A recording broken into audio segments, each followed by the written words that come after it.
Captain Jake Morrison sat in his command chair aboard the USS Defiant, watching the stars drift past through the main view screen.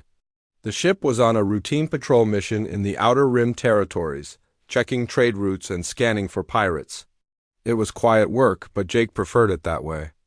After 20 years in the Earth Defense Force, he had seen enough action to last several lifetimes. The bridge was calm and peaceful. Lieutenant Amy Collins worked at her communications station, monitoring the usual chatter between merchant ships and orbital stations. Chief Engineer Ben Torres was running diagnostics on the ship's systems from his engineering console. Security Chief Lisa Park reviewed patrol reports while Dr. Craig Sullivan updated medical records in his corner workstation. Jake had commanded the Defiant for 3 years now. The ship was not the biggest or most powerful vessel in the human fleet, but it was fast and reliable. The crew of 85 men and women had become like family to him. They trusted each other completely, which was essential when you were months away from Earth with no backup. The peaceful moment was broken when Amy's console suddenly came alive with flashing lights and urgent beeping sounds. She pressed her earpiece closer and frowned as she listened to something only she could hear. "Captain," Amy said, turning in her chair to face him, "I'm receiving a distress signal. It's encrypted and coming from the Kepler 442 system." Jake raised an eyebrow. Kepler 442 was deep in alien space, controlled by a species called the Altarians. Humans had limited contact with them, but they were known to be peaceful and technologically advanced. "What could be wrong out there? Can you decode it?" Jake asked. Amy's fingers flew across her keyboard as she worked to break the encryption. After several minutes, she shook her head. "The encryption is too advanced for our systems, but I'm getting fragments.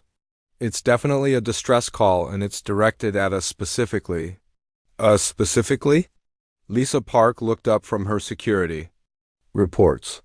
How would aliens in the Kepler system know about one human patrol ship? Before Jake could answer, Amy's console beeped again. This time the signal was clearer and a voice filled the bridge. It was obviously alien with a musical quality that made it sound almost like singing, but the words were in perfect English. "Human vessel, this is Commander Zarathul of the Altarian Defense Fleet. We are under attack by the Korthic Empire. Our fleet is being destroyed and our homeworld will fall within days.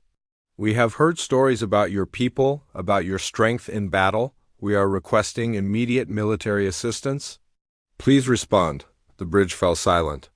Jake felt his crew looking at him, waiting for his decision. The Altarians were asking for help, but they were hundreds of light years away. The Defiant was just one ship with a small crew.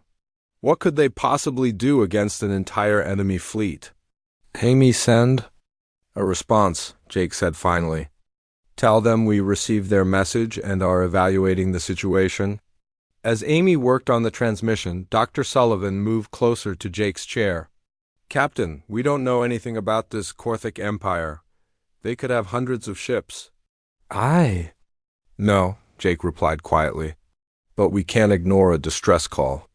Ben Torres looked up from his engineering station. "Captain, if we're going to help them, we need to know what we're getting into. Can we get more information?" Jake nodded. Amy asked for tactical data. "Ship numbers, weapons, defensive positions, everything they can give us." The response came. Quickly, Commander Zarathul's voice returned, but this time it sounded desperate and frightened. "Human Captain, we are grateful for your response. The Korthic Empire has deployed over 200 warships to our system. They have destroyed 3 of our 5 fleet groups, and our orbital defense platforms are failing. Our people are not warriors by nature. We have advanced technology, but we do not know how to fight like this." Jake felt a chill run down his spine. 200 enemy ships against whatever remained of the Altarian fleet. It was a massacre, not a battle. "Captain," Lisa Park said, "we need to contact Earth Command. This is way beyond our capabilities." Jake knew she was right, but he also knew that Earth Command was weeks away even at maximum speed. By the time human reinforcements arrived, the Altarians would be extinct. "Amy, patch me through to the Altarian." "Commander?" Jake said. The view screen flickered and changed to show an alien face. Commander Zarathil looked somewhat like a human, but her skin was pale blue and her eyes were large and silver. She wore a uniform that seemed to be made of some kind of metallic fabric. Behind her, Jake could see other Altarians working frantically. At control stations. Commander Zarathil, Jake said, I am Captain Jake Morrison of the USS Defiant. Why did you contact us specifically? How do you even know about humans?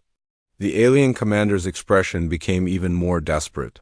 Captain Morrison, 2 years ago your Galactic Council classified your species as primitives from a death world. They said humans were too dangerous to join civilized society. But we have heard rumors from traders and explorers. They say your people are warriors unlike any other species. They say you fight not just to win, but to survive. Jake felt his crew stirring behind him. The Galactic Council had indeed rejected humanity's application for membership, calling Earth a death world, and humans inherently violent. It had been a painful insult to the entire human race. The Korthic Empire believes in overwhelming force, Zarathil continued. They have never faced an enemy that fights the way humans are said to fight. We are hoping that your reputation is true, because we have no other hope. Jake looked around at his crew. Amy Collins was young but brilliant, one of the best communications officers in the fleet. Ben Torres could keep any ship running no matter how badly damaged it was. Lisa Park had trained with the best military units on Earth. Dr. Sullivan had served in combat zones and knew how to treat wounds under fire.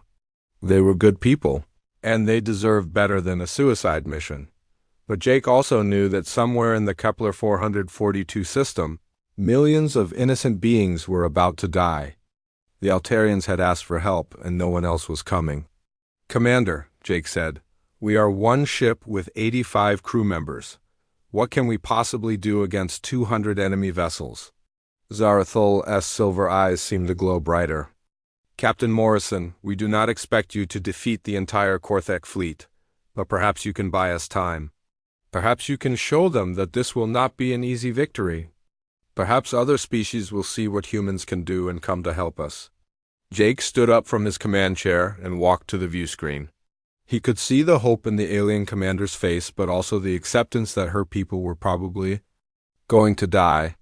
Commander, we'll need all the tactical data you can provide. Ship types, weapons capabilities, formation patterns, everything. Does this mean you will help us? Zarathil asked. Jake turned to look at his crew one more time. Amy gave him a small nod. Ben crossed his arms and smiled grimly. Lisa cracked her knuckles in anticipation. Dr. Sullivan just shrugged as if to say, why not? Yes, Commander, Jake said. We're coming to help you. But I need to warn you, humans.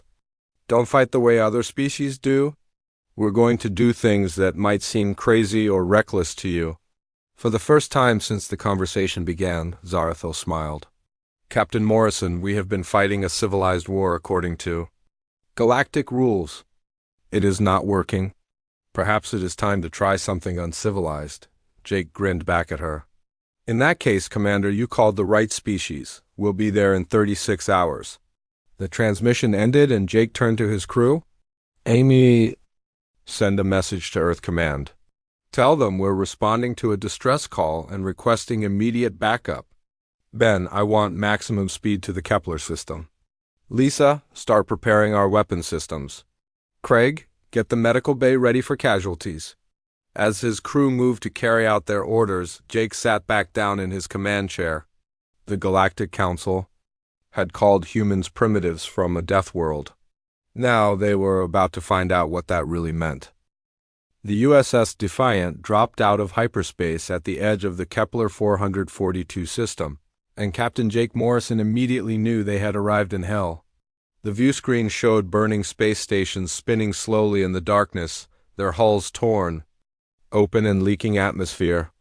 Debris fields stretched for thousands of kilometers, the remains of what had once been a thriving civilization. My God, whispered Dr. Craig Sullivan. Staring at the destruction, Lieutenant Amy Collins worked frantically at her communications station, trying to sort through the chaos of radio signals. Emergency broadcasts mixed with military communications, and the desperate cries of civilian ships trying to escape the battle zone. "Captain," Amy reported, "I'm picking up over 50 Altarian vessels fleeing toward the outer system. They're being pursued by Korthek fighters." Jake studied the tactical display that Chief Engineer Ben Torres had brought up on the main screen. The Korthek fleet was massive, at least 150 ships of various sizes.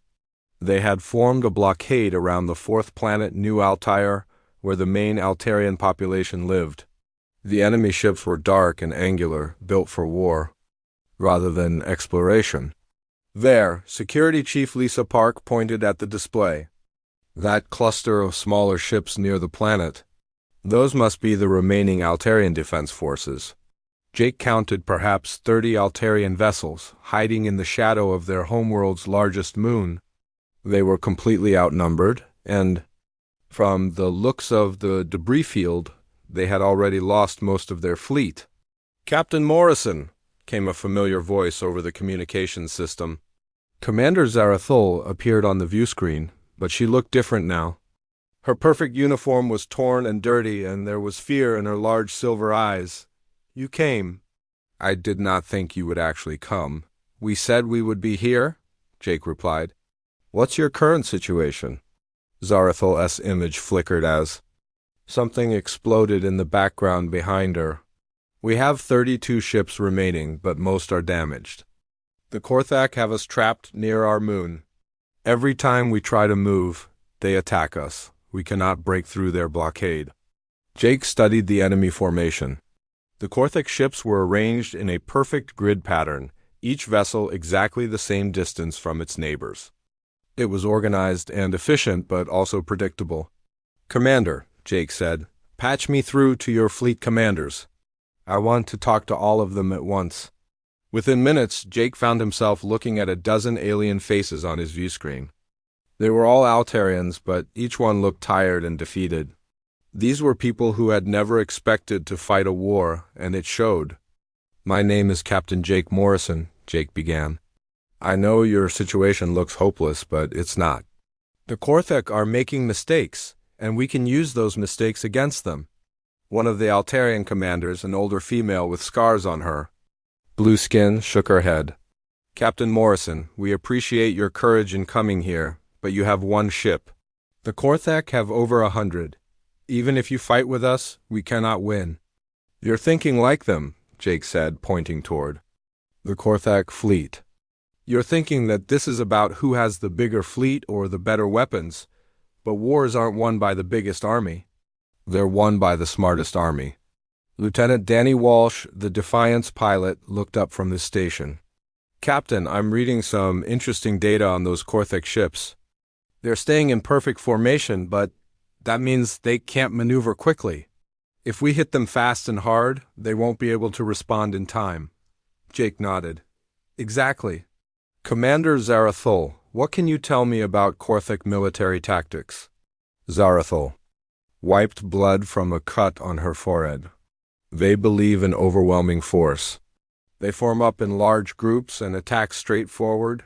They have never faced an enemy that fights irregularly." "Good," Jake said. "Then they've never fought humans." "Danny, plot a course directly through their formation."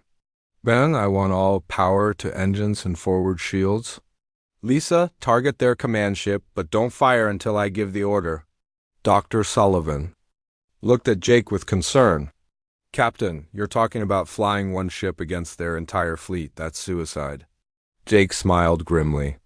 "Craig, on Earth we have a saying, if you're going through hell, keep going. We're not trying to destroy their whole fleet. We're trying to make them afraid." The Defiant began moving toward the Korthak blockade at maximum speed. Jake watched the enemy ships on his tactical display, waiting to see how they would react. "Captain," Amy said, "I'm detecting increased communication traffic among the Korthak ships. They're trying to figure out what we're doing." "Good," Jake replied. "Keep monitoring their communications. The moment they start to panic, we'll know. Our plan is working." As the Defiant got closer to the Korthak fleet, Jake could see the individual enemy ships more clearly. They were enormous, each one at least twice the size of his ship. Their hulls were covered in weapons and armor, built to intimidate as much as to fight. "All Korthek vessels, this is War Marshal Krexver," came a deep, harsh voice over the communications. "System, identify yourself or be destroyed." Jake motioned for Amy to open a channel. "War Marshal, this is Captain Jake Morrison of the human vessel USS Defiant. We're here to help our Altarian friends." There was a long pause before Krexver responded. "Human? We have no knowledge of your species. You will withdraw immediately or face the consequences." "I'm afraid I can't do that," Jake said calmly. "You see, humans don't abandon their friends." The response was immediate.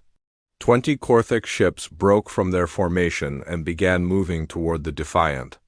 Their weapon systems powered up, and Jake could see energy building in their gun ports. "Now?" "Danny," Jake ordered. The Defiant suddenly accelerated directly toward the approaching enemy ships. But instead of maintaining a straight course, Danny began a series of rapid maneuvers that would have been impossible for the larger Korthek vessels to follow. The ship rolled and dove, weaving between the enemy formations like a fighter plane, rather than a starship. "Lisa, fire at will," Jake commanded. The Defiant's weapons opened up on the Korthek ships, targeting their engines and sensor arrays rather than trying to destroy them completely. The smaller human ship was too fast and agile for the enemy gunners to track, and its precise shots began disabling Korthek vessels one by one. "Captain," Ben Torres called from his engineering station, "their weapons are more powerful than ours, but they're too slow. They can't rotate fast enough to keep up with our movements." Jake watched as the Korthek formation began to break apart.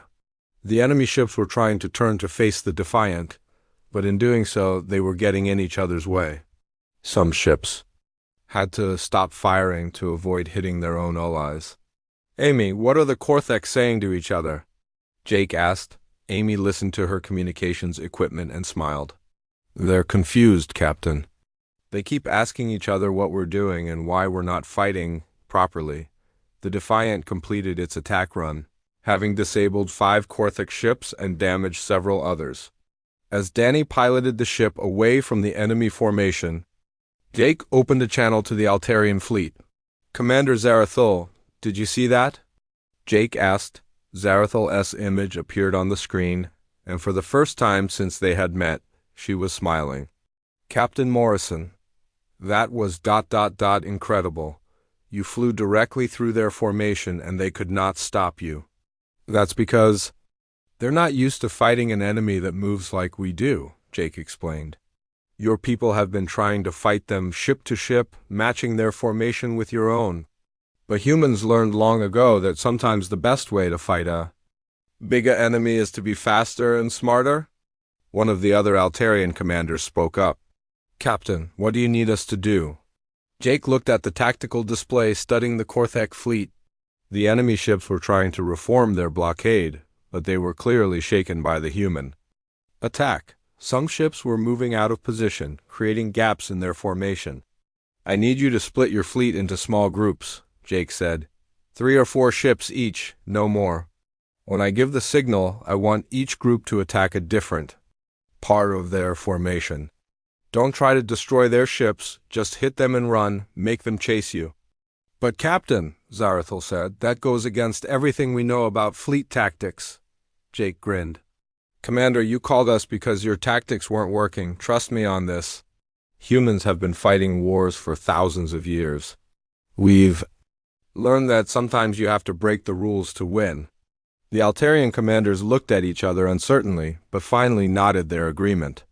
Within minutes, their 32 ships had divided into 8 small groups, each one positioning itself to attack a different section of the Korthek blockade. "Captain," Danny said, "the Korthek are repositioning their ships. They're trying to create a tighter formation." "Perfect," Jake replied. "The closer they bunch up, the easier it will be to confuse them. All ships, this is Morrison. Begin your attacks now." The space around New Altair erupted in chaos as 9 separate battles began simultaneously.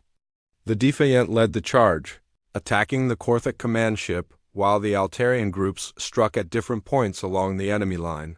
The Korthek fleet, built for organized warfare, couldn't handle the sudden shift to guerrilla tactics. Their ships began firing in all directions, trying to track multiple small targets instead of facing one large enemy. News of the battle spread quickly through the galaxy. Within hours, both the Altarian Defense Command and the Korthek Empire were analyzing what had happened. War Marshal Krexver stood in his command center aboard the massive battleship destroyer, staring at the tactical reports with growing anger. "Explain to me," Krexver growled to his intelligence officer, "how one small ship disrupted our entire formation." The Korthek officer, a thin creature with gray skin and multiple eyes, shuffled nervously. "War Marshal, the human vessel used tactics we have never encountered. They did not engage us in proper formation combat. Instead, they attacked randomly and retreated before we could respond." "Humans," Krexver repeated slowly. "What do we know about this species?" "Very little, War Marshal. They are from a planet called Earth in the Outer Rim territories. The Galactic Council classified them as primitives from a death world and rejected their membership application." Krexver's forearms crossed in front of his massive chest. "If they are primitives, how did they defeat our ships?" The intelligence officer had no answer for that question. Meanwhile, aboard the USS Defiant, Captain Jake Morrison was having a very different conversation with Commander Zarethel. The Altarian commander had requested a private meeting to discuss what had happened during the battle. "Captain Morrison," Zarethel said, her silver eyes bright with curiosity, "I must ask you something. How did you know that attack would work? You had never fought the Korthek before." Jake sat back in his chair in the ship's small conference room. "Commander, humans have been fighting wars for thousands of years. We've learned that there are certain patterns that most military forces follow. The Korthek fight like a lot of other species we've encountered. They're organized, disciplined, and they follow established rules." "But that should make them stronger," Zarethel said, confused. "Organization and discipline are good things in warfare." "Usually, yes," Jake agreed. "But they can also be weaknesses. When you always fight the same way, you become predictable. And when you're predictable, someone who thinks differently can beat you." Dr. Craig Sullivan, who had been listening to the conversation, leaned forward. "Commander, may I ask you something about your people? You mentioned that Altarians are not naturally warlike. What does that mean exactly?" Zarethel's expression became thoughtful. "Our world is very different from yours, Doctor. We evolved on a planet with low gravity and very few dangerous predators. Our ancestors never had to fight for survival the way yours did. We developed technology and science instead of warfare." "That explains a lot," Jake said. "Your ships are incredibly advanced, but your tactics are defensive. You're trying to minimize damage instead of win the battle." "Is that wrong?" Zarethel asked. "Not wrong," Jake replied, "but not effective against an enemy like the Korthek. They're conquerors, they understand only strength and aggression. Being defensive just makes them think you're weak." Lieutenant Amy Collins entered the conference room with a worried expression. "Captain, we're receiving a transmission from Earth Command. Admiral Patricia Reed wants to speak with you immediately." Jake nodded. "Put her through." The view screen activated, showing a stern-faced woman with graying hair and the uniform of a high-ranking Earth Defense Force officer. Admiral Reed looked directly at Jake with an expression he couldn't quite read. "Captain Morrison, Admiral," Reed began, "I've received your report about the situation in the Kepler 442 system. I have to say your decision to engage a superior enemy force with a single ship was either very brave or very foolish." "Probably both, Admiral," Jake replied honestly. "Indeed. However, the Galactic Council has been monitoring the situation. They're very interested in how humans were able to defeat Korthek forces when other species have failed." Jake felt a chill run down his spine. "What does that mean, Admiral?" "It means, Captain, that for the first time in 2 years, the Galactic Council is actually paying attention to humanity. They want to know how we fight, how we think, and whether we might be useful to them." Commander Zarathul looked between Jake and the Admiral with growing understanding. Are you saying that the Galactic Council wants to use human military tactics? Admiral Reed nodded. That's exactly what I'm saying. They've formally requested that Earth provide military assistance to species fighting the Korthic Empire. More importantly, they're reconsidering their decision to exclude humans from galactic civilization. Jake stood up, his mind racing. Admiral, what are your orders? I'm sending a task force to your position, Captain. 12 ships under my personal command. We'll be there in 72 hours. Until then, you're to continue working with the Altarians and gather as much intelligence as possible about Korthic military capabilities. The transmission ended, leaving Jake and Zarathul alone in the conference room. The Altarian commander was quiet for a long moment before speaking. Captain Morrison, may I ask you about Earth? What kind of world produces warriors like you? Jake smiled, but there was sadness in his expression. Commander, Earth is what your people call a death world.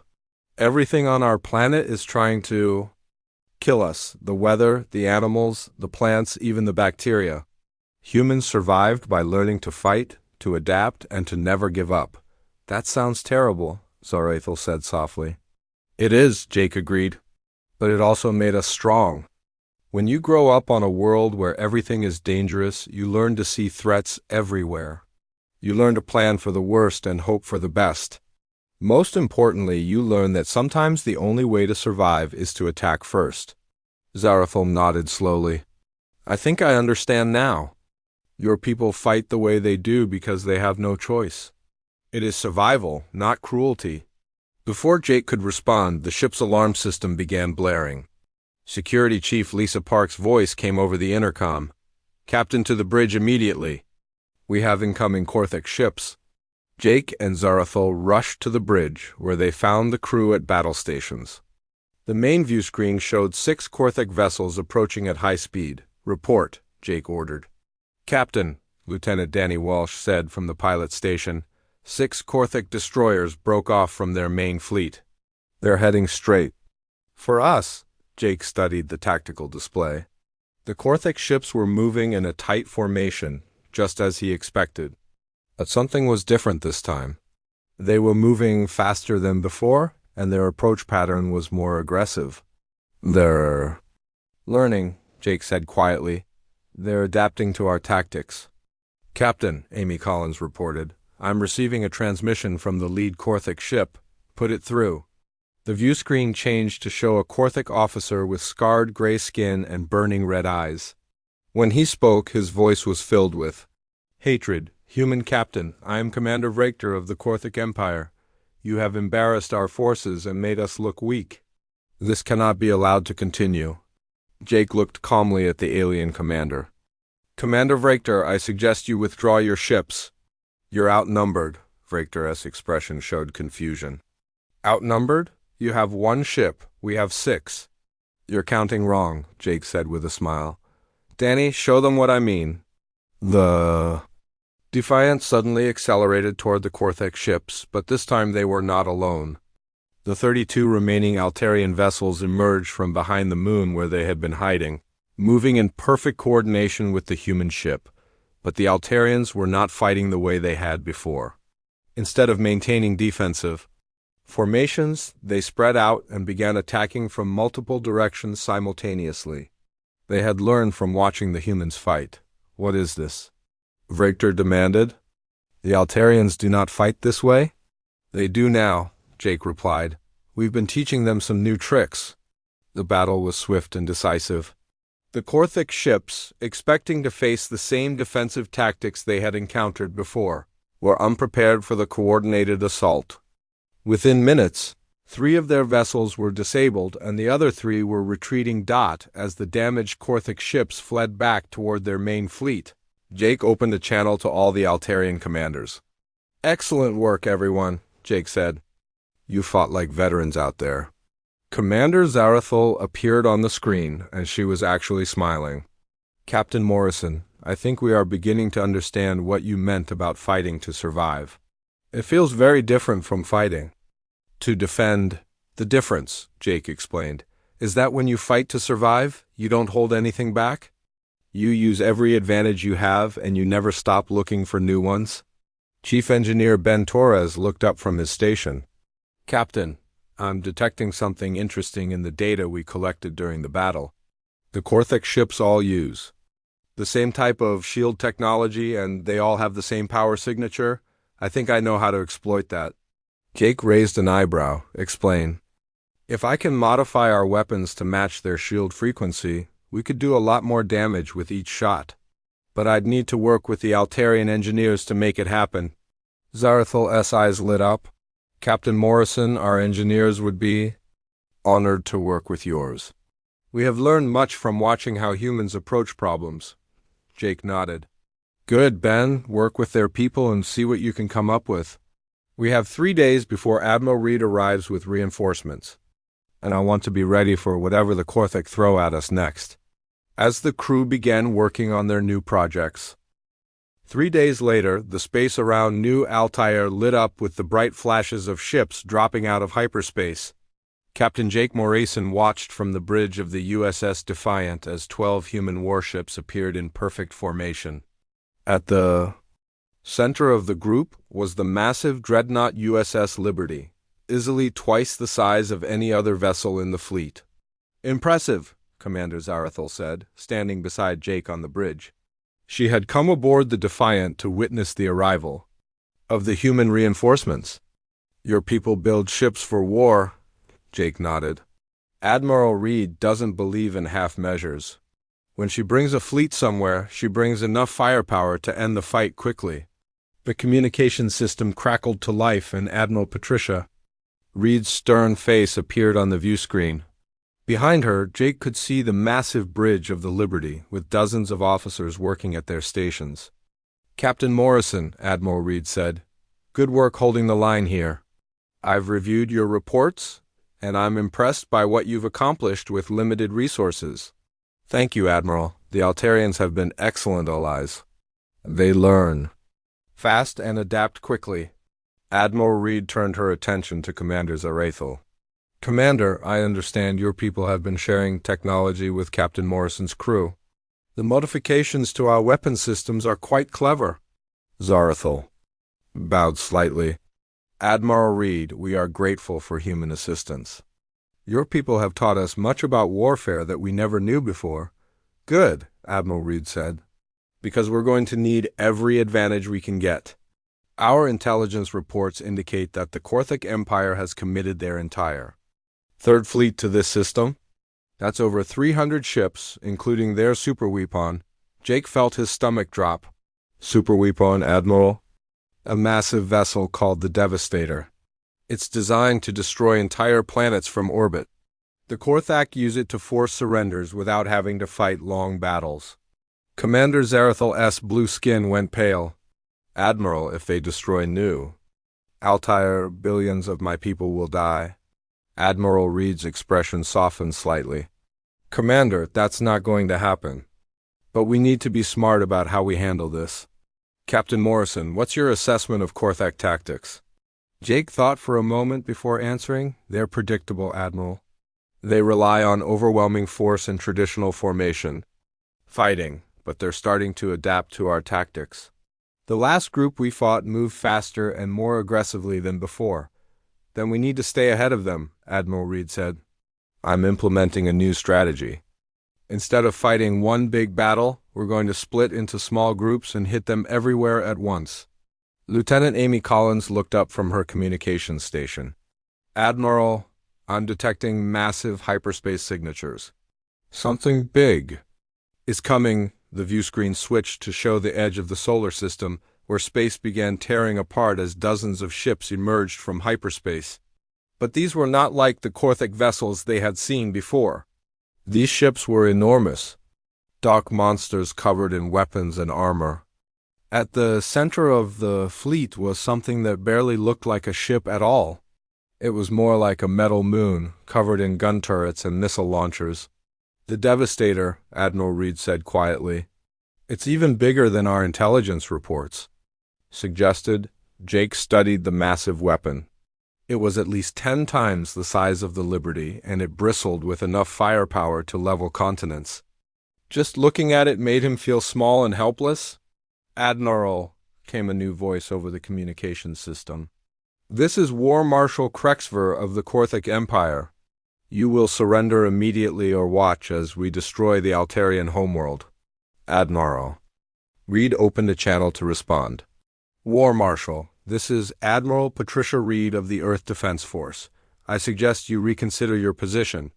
You're facing human forces now, and we don't surrender." Krexver's harsh laughter filled the bridge. "Humans. Yes, we have heard about your small victories, but you are still primitives from a death world. You cannot stand against the might of the Korthic Empire." "We'll see about that," Admiral Reed replied. Then cut the transmission. Jake watched as the Admiral began issuing orders to her fleet. The 12 human ships spread out across the system, each one taking a different position. It looked like they were running away, but Jake knew better. Admiral Reed was setting up something much more complex. "Captain Morrison," Admiral Reed said, "I need you and the Altarian fleet to do something very dangerous. I need you to attack the Devastator directly." Commander Zarathal's eyes went wide. "Admiral, that's impossible. The Devastator has shields that can stop anything we can throw at it." "Not anything," Admiral Reed said with a smile. "Ben Torres and your engineers have been working on something special." "Show them, Chief." Chief Engineer Ben Torres activated a holographic display that showed technical drawings of the new weapons they had developed. "We found a way to overload Korthic shields by hitting them with precisely timed energy pulses. But it only works if we can get close enough to their ships." Jake understood immediately. "You want us to be the distraction while your ships get into position?" "Exactly," Admiral Reed confirmed. "The Korthic will focus all their attention on stopping you from reaching the Devastator. Meanwhile, my ships will attack their fleet from multiple directions." "Admiral," Dr. Craig Sullivan said nervously, "the casualties from this plan could be enormous." Admiral Reed's expression became grim. "Doctor, if we don't stop that superweapon, there won't be anyone left to count casualties. Sometimes the only way to save lives is to risk them." Commander Zarathul stood straighter. "Admiral Reed, my people will follow Captain Morrison anywhere. He has shown us what it means to fight for survival." Over the next hour, the combined human and Altarian fleets prepared for the most dangerous battle any of them had ever faced. The Korthic Empire had brought everything they had to this system, confident that their superweapon would end the war quickly. But they had never fought an enemy that thought like humans. Captain Tony Martinez of the USS Phoenix contacted Jake over a private channel. "Jake, this plan is crazy even by human standards. Are you sure the Altarians are ready for this?" Jake looked around his bridge at the mixed crew of humans and Altarians who were now working together. Commander Zarathul was helping Lieutenant Danny Walsh plan attack routes, while Ben Torres worked with Altarian engineers to fine-tune their weapons. They had become a real team in just a few days. "Tony, these people have learned more about warfare in 3 days than most species learn in decades. They're ready." As the fleets moved into position, the Korthic began their own preparations. The Devastator powered up its main weapon, a massive energy cannon that could crack a planet's crust with a single shot. Smaller Korthak ships formed protective formations around their superweapon, creating multiple layers of defense. "All ships, this is Admiral Reed," came the order they had been waiting for. "Begin Operation Deathworld. Show them what humans can do." The battle began with the USS Defiant and 32 Altarian ships charging directly toward the Devastator. The Korthic fleet immediately moved to intercept them, sending over 100 ships to stop what appeared to be a suicide attack. But as the enemy ships moved to block their advance, Admiral Reed's other vessels struck from unexpected directions. The USS Phoenix attacked the Korthic supply ships, while the USS Ranger hit their communication relays. Captain Helen Foster led the USS Neptune in a deep strike against their command vessel, the Space Around. New Altair became a chaotic battlefield, with dozens of separate fights happening simultaneously. The Korthik, trained to fight organized battles, struggled to coordinate their response to so many different attacks. "It's working," Amy Collins reported excitedly. "The Korthik are breaking formation to respond to our attacks. They're leaving gaps in their defense of the Devastator." Jake watched the tactical display as the enemy fleet began to spread out. "Danny, take us through that gap between their heavy cruisers. We need to get as close to the Devastator as possible." The Defiant weaved through the Korthik formations, followed closely by its Altarian allies. Enemy ships fired at them from all directions, but the smaller vessels were too fast and agile to be caught by the massive Korthik battleships. As they got closer to the Devastator, Jake could see just how enormous the superweapon really was. It was like flying toward a metal planet, covered in gun turrets that were each the size of his entire ship. "Captain," Ben Torres called from his engineering station, "the Devastator is charging its main weapon. If it fires on New Altair, the planet is finished." Jake made a decision that he knew might cost him his life. "All ships, this is Morrison. We're going to ram the Devastator's main gun. It's the only way to stop them from firing." Commander Zarathul looked at him with understanding. "Captain, that is suicide." "Maybe," Jake replied. "But if we don't try, billions of people die. That's not acceptable." As the Defiant and its escorts raced toward the Devastator's main weapon, Jake thought about Earth and the dangerous world that had shaped his people. They had learned to fight impossible odds because they had no choice. Now, in the darkness of space far from home, that lesson was about to be tested again. The Devastator's weapons began firing at the approaching ships, filling space with deadly energy beams. But the human and Altarian vessels kept coming. The USS Defiant raced toward the Devastator's main gun, dodging massive energy beams that lit up space around them. Captain Jake Morrison watched the countdown timer on his screen showing how long until the superweapon would fire on New Altair. 45 seconds remained. "Danny, give me everything the engines have," Jake ordered. "Ben, transfer all power from life support to the shields." Lieutenant Danny Walsh pushed the ship's engines beyond their safety limits, while Chief Engineer Ben Torres rerouted power from every system he could spare. The Defiant shot forward like a bullet, followed by 6 Altarian ships that had volunteered for the suicide mission. "Captain," Dr. Craig Sullivan said quietly, "it's been an honor serving with you." Jake nodded but kept his eyes on the screen. 30 seconds until the Devastator fired. They were almost close enough, but the massive weapon's defensive systems were concentrating all their fire on the approaching ships. Then something unexpected happened.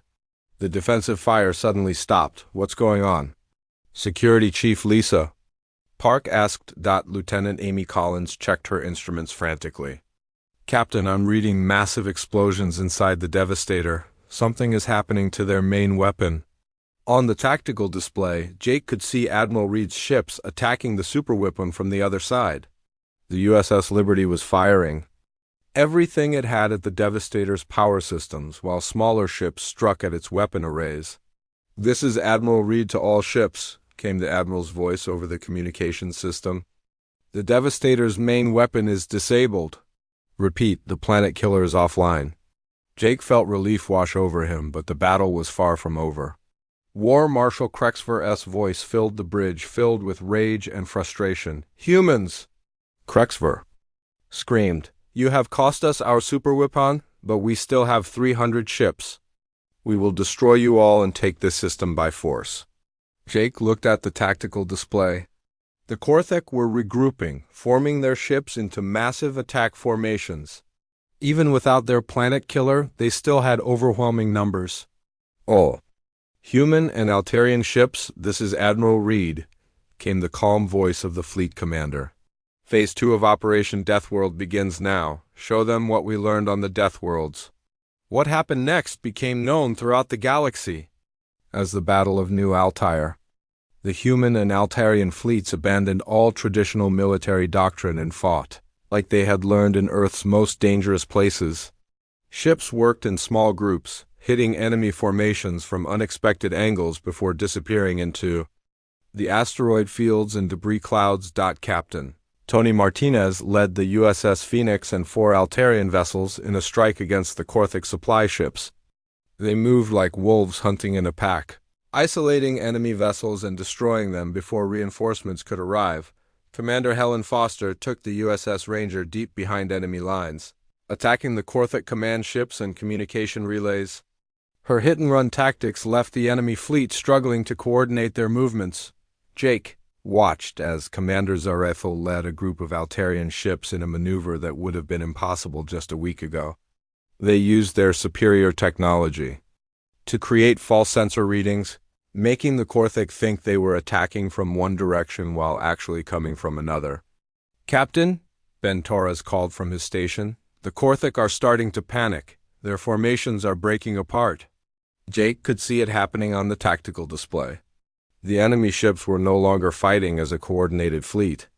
Instead, they were reacting individually to threats, making them vulnerable to the coordinated attacks of the Human-Altarian Alliance, but War Marshal Krexver was not finished. The massive Korthic commander appeared on the view screen, his 4 arms gesturing wildly as he spoke. "Enough of these games," Krexver snarled. "If we cannot destroy you with tactics, we will destroy you with pure force. All ships attack the human vessels directly. Ignore the Altarians." Jake realized what the Korthic leader was trying to do. By focusing all their attacks on the human ships, Krexver hoped to break the alliance and leave the Altarians defenseless. Admiral Reed, Jake said over the communications system, "They're trying to separate us from our allies." "I see it, Captain," Admiral Reed replied. "All human ships, continue your current missions. Do not break off to defend each other." Jake understood the strategy, but it was hard to watch as Korthic ships swarmed toward the other human vessels. The USS Phoenix was surrounded by enemy ships, taking heavy damage as Tony Martinez tried to break free. The USS Ranger was fighting off 6 Korthic cruisers while trying to complete its mission. Then Commander Zarethal did something that surprised everyone. Instead of staying safe with the other Altarian ships, she led her entire fleet to defend the humans. "All Altarian vessels," Zarethal's voice came over the communications system. "The humans came to our aid when we needed help. Now we will do the same for them. Attack the Korthic ships threatening our human allies." The space battle became even more chaotic as Altarian ships threw themselves between the Korthic attackers and their human friends. Ships that had been enemies just days before were now fighting side by side, protecting each other like family. Jake watched as an Altarian cruiser rammed a Korthic battleship to save the USS Phoenix. The sacrifice allowed Tony Martinez to escape and continue his mission, but it cost the lives of everyone aboard the alien vessel. "They're dying for us," Dr. Sullivan said quietly. "And we're dying for them," Jake replied. "That's what allies do." The battle raged for hours, but slowly the tide began to turn. The Korthic fleet, built for overwhelming force rather than flexible tactics, could not adapt to the chaotic style of warfare they faced. Ship after ship was destroyed or damaged as the Human-Altarian Alliance struck from every direction. Finally, War Marshal Krexver realized that his forces were beaten. With less than half his fleet remaining and his superweapon destroyed, he had no choice but to retreat. "This is not over, humans," Krexver transmitted as his ships began withdrawing from the system. "The Korthic Empire will remember this defeat. We will return with more ships and better tactics." "We'll be ready," Admiral Reed replied calmly. "And next time we'll have more friends with us." As the last Korthic ships disappeared into hyperspace, Jake looked around his bridge. His crew was exhausted but alive. Commander Zarethal stood beside him, her uniform torn but her silver eyes bright with triumph. "We did it," she said simply. "We actually did it." Jake nodded, but he knew this was just the beginning. The news of the Korthic defeat would spread throughout the galaxy, and other species would want to learn how humans fought. The Galactic Council would have to reconsider their position on humanity. Over the following days, the aftermath of the battle became clear. The Galactic Council sent representatives to New Altair to investigate what had happened. They interviewed human officers and Altarian commanders, trying to understand how such a small force had defeated the mighty Korthic Empire. The council members were particularly interested in the cooperation between humans and Altarians. They had never seen two such different species work together so effectively. The humans taught us to think like warriors, Commander Zarathil explained to the council. But we taught them to use advanced technology more effectively. Together we became stronger than either of us could be alone.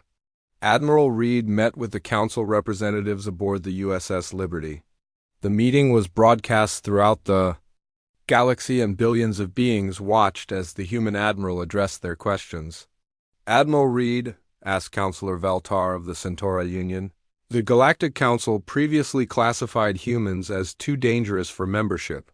How do you respond to that assessment? Admiral Reed smiled. Counselor, you were right. Humans are dangerous. We come from a world that tried to kill us every day, and we learned to fight back. But that danger can be directed at your enemies instead of at you. The choice is yours. The Galactic Council voted unanimously to offer humans full membership, with all the rights and responsibilities that came with it. They also established the first joint military academy on New Altair, where other species could learn human tactical doctrine. Jake was promoted to admiral and given command of the new academy.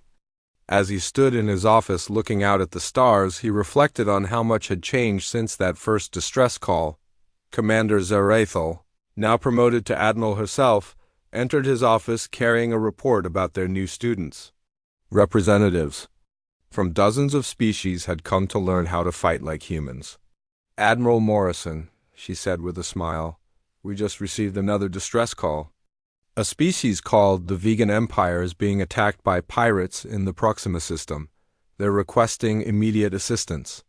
Jake looked at the message and grinned. The request was different from the one they had received from the Altarians. This time, the aliens knew exactly what they were asking for. Please send Deathworlders, the message read. We need humans. Jake activated the Academy's communication system and began issuing orders. Within hours, a fleet of human and Altarian ships was on its way to Proxima, ready to answer another call for help. The galaxy had learned that humans were dangerous, but they had also learned that sometimes dangerous was exactly what you needed. The Deathworlders had answered the call once,